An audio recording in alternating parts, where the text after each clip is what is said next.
Speaking of convicted felons, someone was testifying before the Senate Permanent Subcommittee on Investigations yesterday who maybe should be a convicted felon, but isn't. That would be the CEO of Boeing, who, again, was in front of the Senate.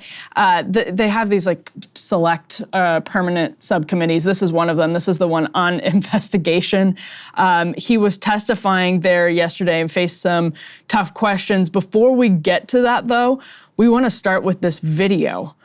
This is a video. We can start playing it. You should be able to hear some of the sound. This is of an Air Canada flight. This is a Boeing jet that Air Canada was flying last Wednesday, from Toronto to Paris.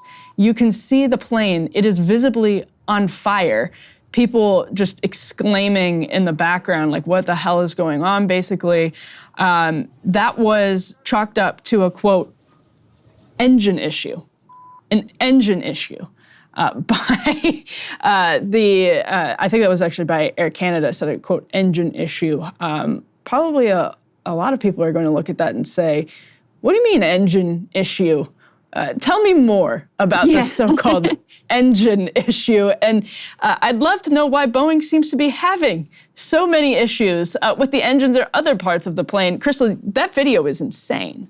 It's terrifying. It's absolutely terrifying. Like, I've never been afraid to fly. It's never been, an issue. I don't love when there's turbulence, but it's fine. I've never had reluctance to set foot on an airplane. I am now, I will be uncomfortable next time I get on a Boeing aircraft because we've just had so many of these incidents. And now we've also had so many whistleblowers come out and say, you're right to be afraid. Mm-hmm. You're right to lack confidence in this company and in their planes because they're using faulty parts. They are cutting corners at every turn on safety. And it's not just one individual at this point. It's multiple individuals who have come out and testified to very similar culture of profit first, safety last. And when you're talking about, something that's got to take you up super high in the air where you want everything to be perfect and pristine and every single I dotted and T crossed, that is a terrifying thing to see. And then you see a video like this and you're like, Jesus, what the hell? What the hell?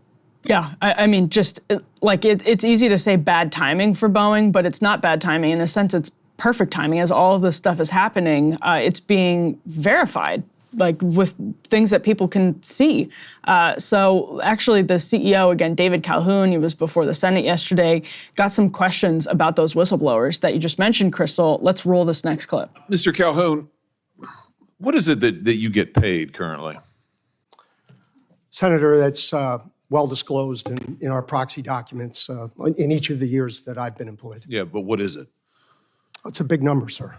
Well, let me help you out. It's $32.8 million this year. Does that sound right? Yes, it does. That's a 45% increase over last year. Does that sound right? Yes, it does. What is it you get paid to do exactly? I get paid to run the Boeing company. Yeah. So just help me understand that. I mean, do you get paid for transparency? Is that one of the metrics for your income? I think the board counts on me for transparency. Really? Because you're under investigation for falsifying 787 inspection records. The Boeing's under criminal investigation for the Alaska Airlines flight. You were investigated by DOJ for criminal conspiracy to defraud the FAA. This is all in your tenure. This doesn't sound like a lot of transparency to me. Have you seen the reports that the subcontractor that you used to make that door piece that fell out of the sky, that when the FAA went and toured the facility, they found one door seal being lubricated with Dawn liquid dish soap and cleaned with a wet cheesecloth, and another was being checked with a hotel room key card. Does that sound like safety to you? Senator, I think our relationship with that particular supplier has been well documented, reviewed by the FAA and most certainly us. And I'm very intent on acquiring that company so that none of that ever happens. We've had multiple whistleblowers come before this committee and allege that Boeing is cutting every possible corner on quality and safety, not just in the past, but now. They've alleged that you've eliminated safety inspections, that there are fewer inspectors doing quality inspections out there. They've alleged that when they raised quality issues and concerns, they were reassigned, they were retaliated against, they were physically threatened. That doesn't sound like attention to quality to me. And yet you're getting paid $33 million a year. It's extraordinary. Senator, we have increased our quality inspectors significantly. Okay, so Richard Blumenthal also asked some tough questions about the whistleblowers. And David Calhoun said he actually hasn't met personally with any of the other whistleblowers. That was one of the with any of the whistleblowers. That was one of the takeaways from his testimony. Yeah, it's insane. There were victims, family members of victims who had died in 737 MAX crashes that were there for the hearing yesterday. And Calhoun turned around, sort of like people might remember Mark Zuckerberg doing that recently, and said, "I would like to speak directly to those who lost loved ones on Lion Air Flight 610 and Ethiopian Airlines Flight 302. I want to personally apologize on behalf of everyone at Boeing."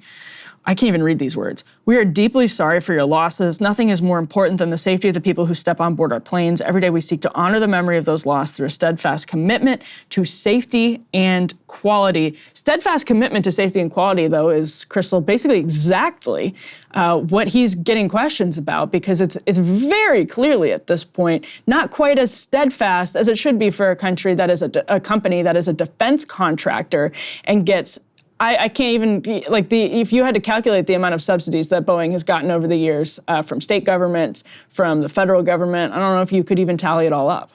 Oh, it's astronomical. And I just have to note there, David Calhoun looking very tanned and rested as he's taking those questions. I don't know if you guys remember, he announced recently he's going to step down along with at least one other, executive level individual. And I think they're interested in saying okay, these people are stepped aside, problem solved.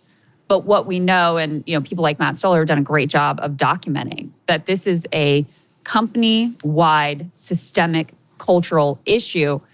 And it also ties into the broader structuring of our economy, the way so many of these companies, maybe all of these public companies, have become all about the shareholder profit maximizing bottom line. And, this very short-term mentality where whatever you can do to juice the stock price is what you're going to do. Quality, safety, workers, et cetera, be damned. Boeing is part of that trend. And with Boeing, obviously, it has led to utter catastrophe. In fact, we're fortunate that it hasn't led to more utter catastrophe. Because when that door plug blew out, if they were a little higher in the air, that's it. It's over for that plane as well. So in a lot of ways, we have been very fortunate that there hasn't been more death and destruction thanks to this individual and many others at the company who have pushed profits and speed over safety and making sure that people can feel good when they set foot on their planes. There's also a government tie-in here, which is important to get to as well, which is as part of the neoliberal era deregulatory push. Multiple administrations across both Republicans and Democrats have stripped back a lot of the safety regulations and have made it so that basically Boeing self-certifies their own planes as being safe.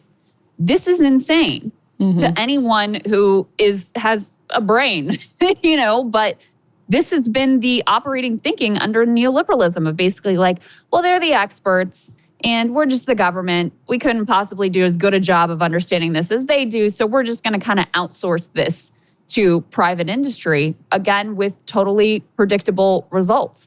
So that's how we end up in this place. And, I think it's really important to dig into these details here on just, because of this one individual instance in this company, which is so critical both to obviously passenger safety, but also, as you point out, Emily, it's a, incredibly critical part of our defense industrial complex, but also because of what it says about our economy more broadly. And you just ask yourself, how many other companies that we are trusting our lives to or our health to are engaged in very similar cost-cutting, corner-cutting efforts in order just to juice their stock price in the short term. Right, and with our money. I mean, with taxpayer money, with the trust, credibility stamp that comes with government, the regulatory revolving door, all of that. It's outrageous. And, saying that you haven't even met with the whistleblowers, you're the CEO, you haven't met with the whistleblowers? I mean, he said at one point during the testimony that a lot of this can be chalked up to, quote, an untrained workforce. Well, why, if you're a company that has a, quote, steadfast commitment to safety and quality, can any of this be chalked up to an untrained workforce? Shouldn't your steadfast commitment to safety and quality mean that you're not operating with an untrained workforce? I mean, what the hell is going wrong with Boeing? But more importantly, I mean, this is something that has gone wrong in the entire system. The logic that you just mentioned, Krystal, the sort of neoliberal logic, is that there is no market incentive for Boeing to have safety accidents, because then it's bad for Boeing's business. They don't get as many contracts for the government. Maybe people fly in different planes. Like, that doesn't work in the airline industry. What is someone going to be like? Oh, I'm not taking this flight that's at the exact time from the exact place that I need to go because it's not Airbus. It just doesn't, it doesn't work here at all. It's not the place where you can just say like, oh, the market will take care of the safety and quality problems. It's just outrageous. Maybe the U.S. government can go to Airbus or so, maybe. But at this point, there's so much money being spent on lobbying. There's so much invested in Boeing that it's clearly a company reacting to a horrible system of incentives, one that it helped create, no doubt about it, but it's a broken system. Yeah. No, that's right. I mean, you have massive industry consolidation here. And frankly, it's an industry where scale really matters. So it's kind of probably one of these where there's a natural, almost near monopoly, which means you have to have additional regulations and scrutiny to ensure that there aren't abusive predatory practices across the board. But even outside of, first of all, so many of our industries are, monopolized in massive consolidation, et cetera, that statement applies to many, many, many of our industries. But in addition, if you're looking at these individual executives, Senator Hawley was asking Calhoun about, how much are you making? Much of his compensation will come from stock. So he has every incentive. His incentives are 100% aligned for himself personally to, do whatever he can to goose the numbers that Wall Street cares about and do stock buybacks and all of this other market manipulation, which should be illegal but isn't, in order to jack up the stock price, because that goes directly into his pocket. And then he's not going to be CEO forever. He's betting that, by the time the problems emerge, he would be gone. Now, unfortunately for him, the problems emerged and he's not gone. But guess what? He gets to step down. I'm sure he's already fattened his bank account to many millions of dollars, probably getting a nice retirement package, golden parachute, et cetera, since he's voluntarily stepping down. So for his own personal interest, even though it meant costing the lives of many people, these decisions worked out for him. And that's the sort of, when I talk about like the short-termism, those are the sort of incentives that are consistent across basically every public company, American public company, multinational public company that exists. And so that's why this idea that of course they're incentivized to make safe products, because if they don't and there's a problem, the market will punish them. That's why that very high-minded, almost idealistic, classic libertarian view, that's why when it meets up with the real world and the way these companies are structured and the way executive compensation is structured specifically, why that does not work out at all in the real world. And we see examples of this across industries, not just in the airline industry, but this is a particularly dramatic and consequential case in point. Yeah, I mean, especially in industries that do have, like you were mentioning, natural monopolies. It's worth mentioning right now that Boeing stock is still selling higher than it was in 2016. It was up really, really high in 2018, so it's down a lot. 2019, I think it's down a lot from that, but still selling higher than it was in 2016. Still, not tanking, because when companies are too big to fail, their incentives are not in any way aligned with what we're told the market will take care of. That much is for for sure. Hey, if you liked that video, don't forget to hit the like button and subscribe to Breaking Points. If you want to see the rest of Counterpoints, go to breakingpoints.com to become a premium member and get the full uncut show every morning in your inbox and on Spotify.